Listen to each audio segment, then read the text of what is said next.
You're welcome back. We're going to now discuss on centralization and decentralization, which is the last topic. And when you talk about centralization, I think throughout I've been discussing on centralization and decentralization. But understand the dynamics of centralization.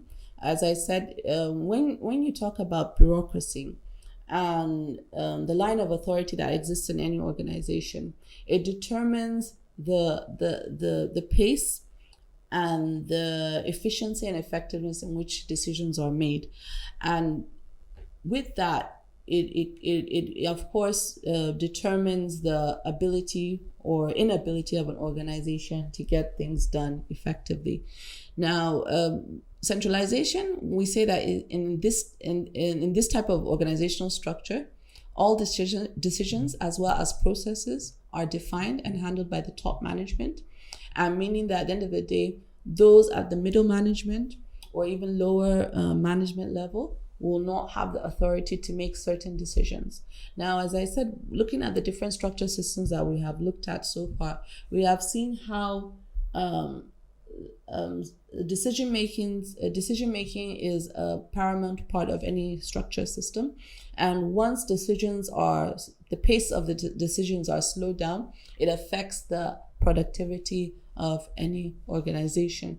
So the level at which, or the spectrum, because I told you that the centralization and decentralization, we can see as a spectrum, whereby you have the other end, the one end of the stick, you have severe centralization. Then at the other end of the spectrum, you have, of course, more of decentralization. At the end of the day, for an organization is to find a balance between the two.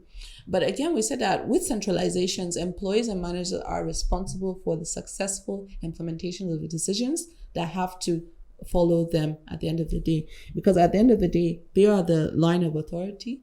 They then are they supervise and determine or coordinate the activities that take place or the task at hand, and make sure that everybody meets towards the roles and responsibility. So even though when we talk about centralization, we tend a lot of times people tend to talk about it in a more negative light.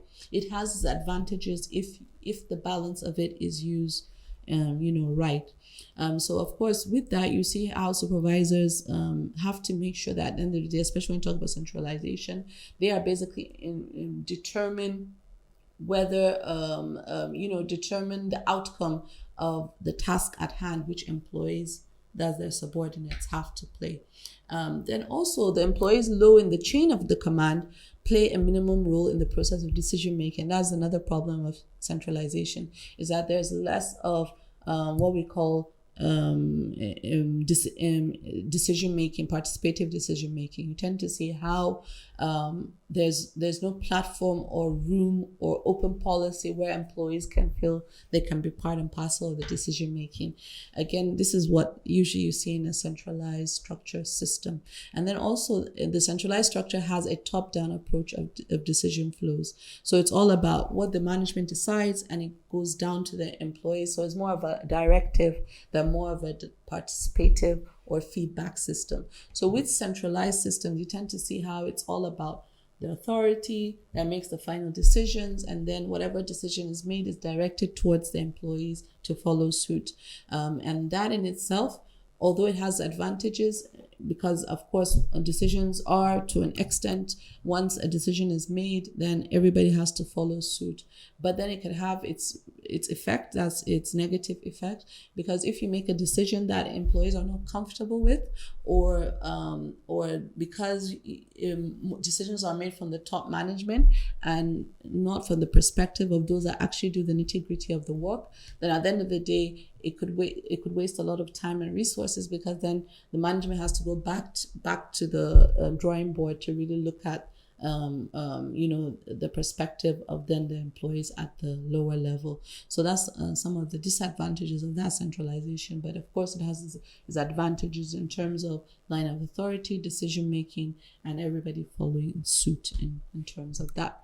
Now, in contrast to that, we have the decentralization, and in these type of organizations, is the day-to-day tasks and decision-making processes are delegated to supervisors. So those at the middle level and even at the lower level of management. and top management for fast and that's it's delegated by the top management, and of course this is done for fast and effective decisions and to improve on efficiency. So understanding the disadvantage of centralization, whereby things are slow in terms of decision making, but then resources can be wasted if you don't have the feedback or input of those at the lower and middle level. And that is why decentralization tends to, of course, promote that. Then also by letting the middle and lower level executives jump in the process of decision making, the top management can focus on other major decisions and more of the corporate level decisions instead of, those that are of basic operational perspective or even functional perspective in terms of the organization. So again, I gave you the example of the banks. You have the different branches. You have the branch manager that basically knows the nitty-gritty of the dynamics of the environment in which he finds himself, and he knows his customers, he knows his employees, so he's able to make decision makings. So the parent company of these banks are able to give them that authority to then make decisions within the confines of their branches. So this is a typical decentralized system. Then also it increases the responsibility and accountability of employees, because with the decentralizations, even those that are doing the nitty-gritty of the operations have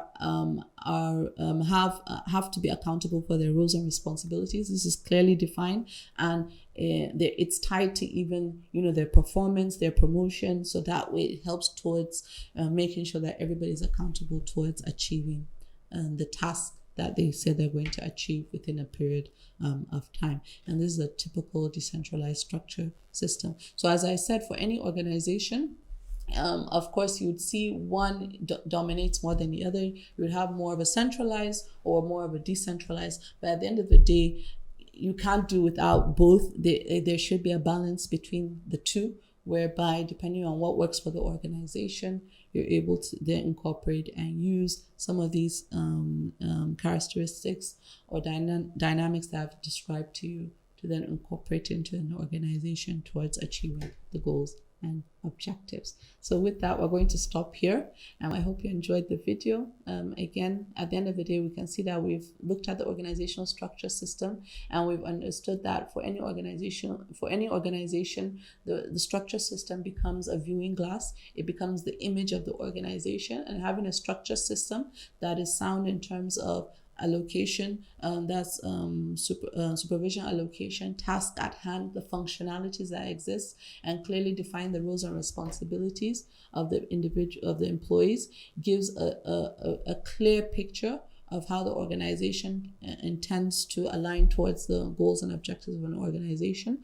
And then also understanding that there are various structure systems that exist, and as an organization grows, you would have the functional structure systems, you would have the matrix structure systems, then you would also have the divisional structure systems, which I said you would either have the product or the geographical structure system. So depending on the dynamics of the organization, the position in which they find themselves, and the growth in which they find themselves in their business, would then determine what type of structure system will best suit them at that point in time. By understanding as you grow, that structure system also has to grow with you towards achieving the goals and objectives of the organization. And then finally, we looked at the centralization and decentralization, and understanding that there is a spectrum of both ends of the sticks, and at the end of the day, what works for the organization, again, in terms of looking at advantages and disadvantages of both, you're able to then balance towards achieving the goals and objectives of the organization. So with that, I want to stop here, and I hope you enjoyed the video, and I hope I kept it short and simple, and I hope to see you. Please don't forget to comment, like, and subscribe. Please subscribe. Thank you. All right, bye.